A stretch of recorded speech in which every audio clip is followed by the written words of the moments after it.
నా పేరు గాజ మహేందర్. మా శనిగరం గ్రామం, కొహెడ మండలం, కొత్తగా ఏర్పడిన సిద్దిపేట జిల్లాలోని మా గ్రామం. మేము మా పెద్దల నుంచి కూడా వ్యవసాయం మీద ఆధారపడి ఉండే కుటుంబాలు మావి.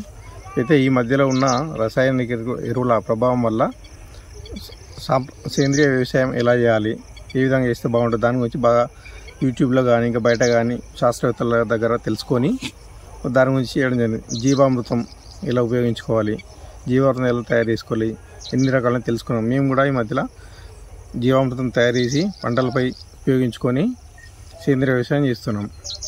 ముఖ్యంగా జీవామృతం చూసుకున్నట్టయితే 2 రకాలుగా ఉంటుంది: ఘన, ద్రవ. ఘన జీవామృతం ఏమో సాయిల్ అప్లికేషన్గా, ద్రవ జీవామృతం స్ప్రేయింగ్గా ఉపయోగించుకుంటున్నాం.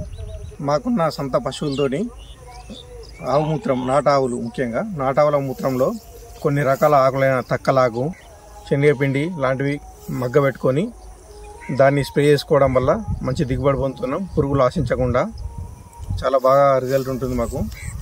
దీన్ని ప్రతి వారానికి ఒకసారి వరిపైన స్ప్రే చేయడం వల్ల ఎలాంటి రసాయనిక మందులు కానీ రసాయనిక ఎరువులు వాడకుండా మంచి దిగుబడి పొందుతున్నాం. ముఖ్యంగా మేము తినే ఆహారాలపైన వీటిని ఉపయోగించుకోవడం మాకు చాలా ఉపయోగకరంగా ఉంది. ఈ రోజుల్లో రసాయనిక ఎరువులతో పండించిన పంటలు తినడం వల్ల పూర్తిగా మానవ శరీరం చచ్చుబడిపోతుంది. సేంద్రియ వ్యవసాయం వాడకం వల్ల పానం ఎలా ఉంటుందంటే చాలా హుషారుగా ఆరోగ్యాన్ని కాపాడుకోవడంలో ముఖ్య పాత్ర పోషిస్తుంది. సేంద్రియ పదార్థాలు సేంద్రియంగా పండించిన వ్యవసాయం వల్ల ముఖ్యంగా జనాలు కూడా సేంద్రియ వ్యవసాయాల వైపు మళ్లించి సేంద్రియ వ్యవసాయం చేసే రైతుల్ని ఆదుకున్నట్టయితే వారి దగ్గర పంటలు కొనుగోలు చేస్తే చాలా ఉపయోగకరంగా ఉంటుంది. దీన్ని ఇంకింత ముందుకు తీసుకుపోవచ్చు. ఈ విధంగా సేంద్రియ వ్యవసాయం ముందుకు పోతే ఒకరి నుంచి ఒకరు చాలామంది సేంద్రియ వ్యవసాయం చేస్తారు. రసాయనిక ఎరువులు వాడకం తగ్గుద్ది. తద్వారా భూములు కూడా నాణ్యత కోల్పోకుండా ఉంటాయి, పర్యావరణం కూడా కలుషితం కాకుండా ఉంటుంది. కాబట్టి సేంద్రియ వ్యవసాయం గురించి ఇంకా చాలా అవగాహన రావాలంటే చాలామంది ముందుకు రావాల్సి ఉంటుంది. ముఖ్యంగా నాటు ఆవులు, వనమూలికలు అయినటువంటి చాలా రకాల చెట్ల ఆకులు, పుట్టమన్ను లాంటి స్ప్రే చేసుకోవడం వల్ల ఎలాంటి చీడపీడలు ఆశించవు.